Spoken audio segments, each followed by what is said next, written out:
suis Baptiste, je suis actuellement étudiant en première année de biologie à Dijon, ici même, à l'université de Bourgogne. Moi, je m'appelle Marina, je suis en deuxième année de prépa à GroSup Dijon, du coup qui est sur le campus de l'université de Bourgogne. Je m'appelle Valentin et je suis à l'IAE en Master 1, je fais un Master international, il s'appelle IMBS, International Master for Business Studies.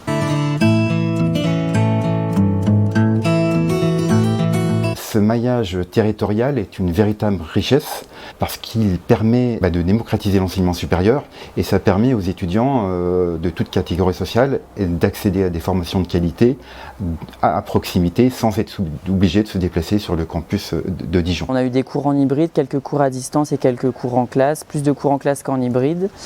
Pour les cours en hybride, on avait les plateformes en ligne comme Teams. Pour ceux qui n'avaient pas d'ordi ou pas d'accès à Internet, ils ont pu nous prêter des ordinateurs.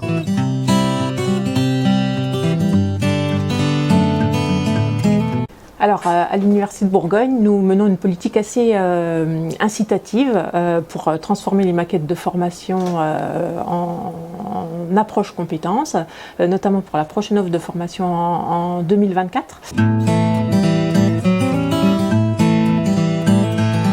On a ici 10 salles de travail en groupe et on sait que c'est vraiment une attente étudiante très très forte. Le travail en commun est demandé par les enseignants, donc il fallait qu'on puisse répondre à cette demande-là.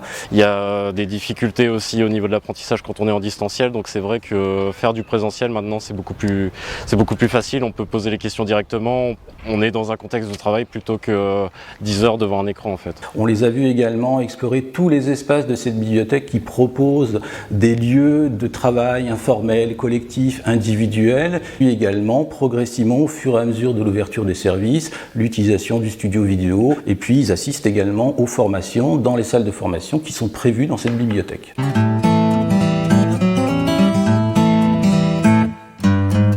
Parce qu'il y a des cours où je pense que c'est indispensable d'être présent, et je pense qu'il y a des cours où c'était des fois intéressant de rester chez soi parce que finalement on n'avait pas spécialement besoin d'être en cours comme un peu les cours magistraux où c'était plutôt intéressant parce que comme ça on perdait pas de temps dans les transports. Dans les limites des difficultés d'une interaction à distance, parce qu'on aime toujours quand même mieux avoir les étudiants en face de nous pour pouvoir discuter, voir leurs réactions et puis pouvoir interagir. Ils aiment bien quand même souvent couper leur caméra, donc ça rend l'interaction plus difficile. Néanmoins, quand les circonstances l'obligent, on peut tout à fait s'adapter aux grandes promotions dans les petits amphis, ça c'est un premier avantage. Et également leur donner l'opportunité de revoir des parties du cours quelques jours après pour éclairer certaines notions. Donc dans ce sens-là, oui, il y a une vraie flexibilité.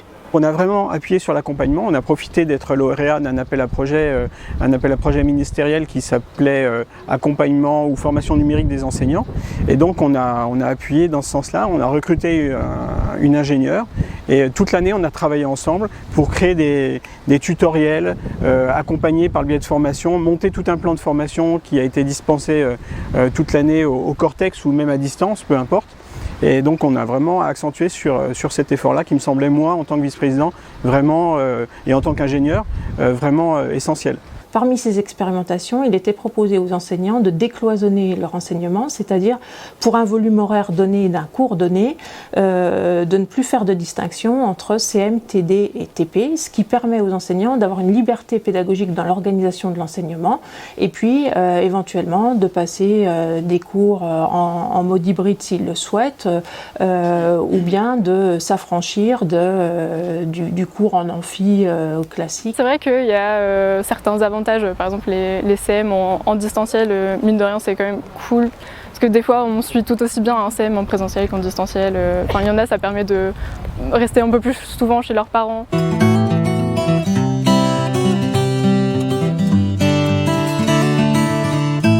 Et puis il y a l'autre manière qui consiste à prendre les choses en disant qu'est-ce qu'on peut faire pour améliorer la qualité de nos enseignements.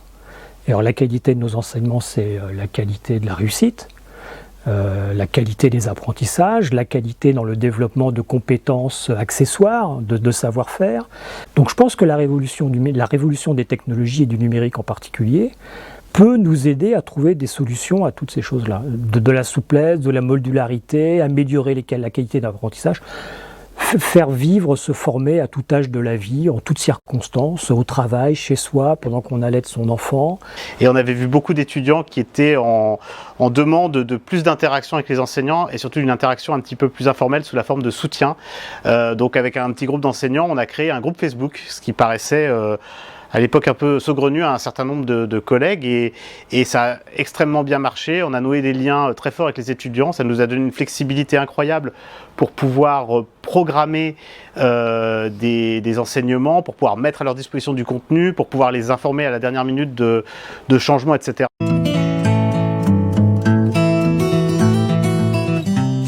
On a ce plateau, on privilégie dès qu'on travaille sur des volumes d'enregistrement assez longs, par exemple des enregistrements pour un MOOC. C'est un groupe d'enseignants qui va être réduit ou un enseignant qui va faire cours face caméra, comme ça il y a 1 heure ou 2 heures d'enregistrement.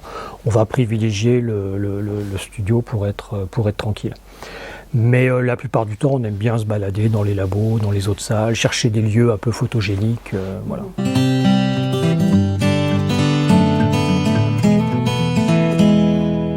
À chaque fois, les équipes de gouvernance travaillent avec nous pour cette politique culturelle, pour voir comment on peut amener de plus en plus d'étudiants à venir ici et faire des découvertes.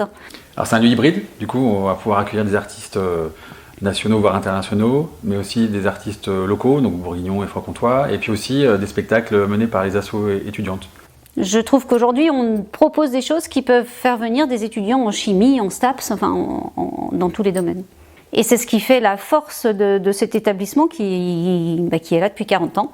On va bientôt fêter ses 40 ans et c'est vraiment cette rencontre entre les différents types d'art qui était important à l'époque et qui l'est toujours aujourd'hui.